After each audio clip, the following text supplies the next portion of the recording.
Accidentally cut off the video a little too early. This is continuing with Chapter 1.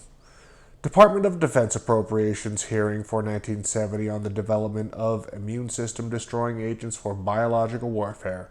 Soviet chemical and biological weapons, Mr. Sykes. The statement indicated that the Soviets have made extensive progress in chemical and biological weapons. I would like you to provide for the record a statement which shows what they are doing in this area, and with some indication of their capabilities in this area. Mr. Poor, we will be happy to provide that. The information follows. The Soviet Union is better equipped defensively, offensively, militarily, and psychologically for chemical and biological warfare than any other nation in the world. She has placed a great deal of emphasis on these systems in her military machine. Utilizing a wide spectrum of chemical munitions, the Soviets considered that chemical tactical weapons would be used in conjunction with nuclear weapons or separately, as the case may dictate. The Soviet agent stockpiles include a variety of agents and munitions capable of creating a wide range of effects on the battlefield. The Soviet soldier is well equipped defensively. He trains vigorously and for long periods of time utilizing his equipment. He looks upon chemical as a real possibility in any future conflict and respects his protective equipment. The research program in the Soviet Union for chemical warfare and biological agents has encompassed every facet from incapacitating to lethal effects, both offensively and defensively. Additionally, classified information was supplied to the committee, including the testimony below. Synthetic biological agents. There are two things about the biological agent field I would like to mention. One is the possibility of technological surprise. Molecular biology is a field that is advancing very rapidly, and eminent biologists believe that within a period of 5 to 10 years it would be possible to produce a synthetic biological agent, an agent that does not naturally exist and for which no natural immunity could have been acquired. Mr. Sykes, are we doing any work in that field? Dr. MacArthur, we are not. Mr. Sykes, why not?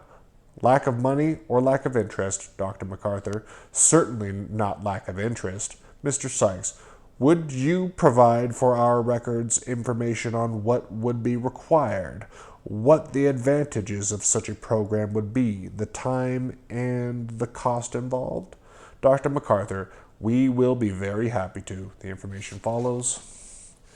The dramatic progress being made in the field of molecular biology led us to investigate the relevance of this field of science to biological warfare.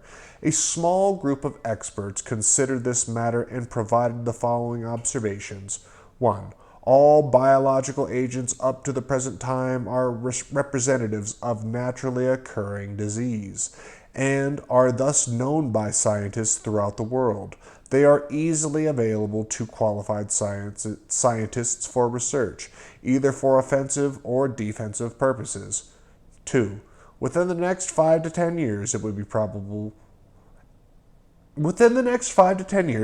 probably be possible to make a new infective microorganism which could differ in certain important aspects from any known disease-causing organisms. Most important of these is that it might be refractory to the immunological and therapeutic processes upon which we depend to maintain our relative freedom from infectious disease. 3. A research program to explore the feasibility of this could be completed in approximately 5 years at a total cost of $10 million. 4. It would be very difficult to establish such a program. Molecular biology is a relatively new science. There are not many competent scientists in the field. Almost all are in university laboratories, and they are generally adequately supported from sources other than D.O.D.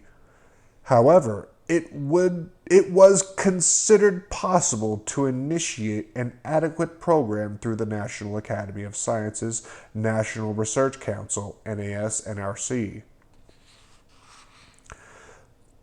5. The matter was discussed with the NAS-NRC, and tentative plans were made to initiate the program. However, decreasing funds in CB, or I'm thinking chemical biological.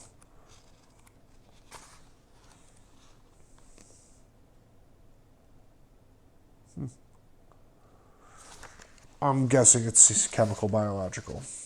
It's not in the index. The matter was discussed with the NAS-NRC. Tentative plans were made to initiate the program. However, decreasing funds in chemical biological, growing criticism of the chemical biological program, and our reluctance to involve the NAS-NRC in such a controversial endeavor have led us to postpone it for the past 2 years. It is a highly controversial issue, and there are many who believe such research should not be undertaken lest it lead to yet another method of massive killing of large populations.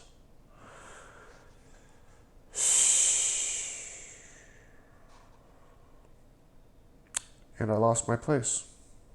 Here we go.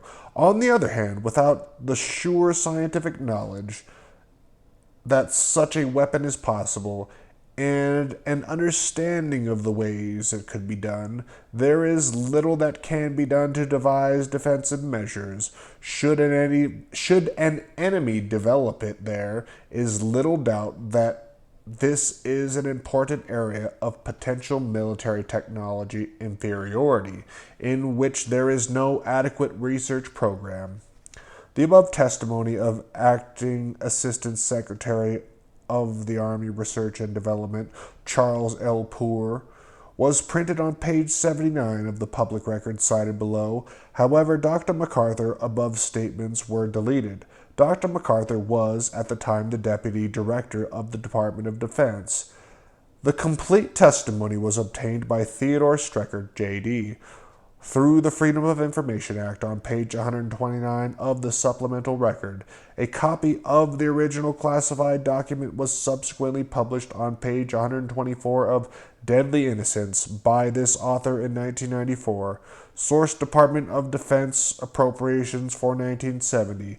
Hearings before a subcommittee of the Committee Appropriations, House of Representatives, 91st Congress. Part 5. Research.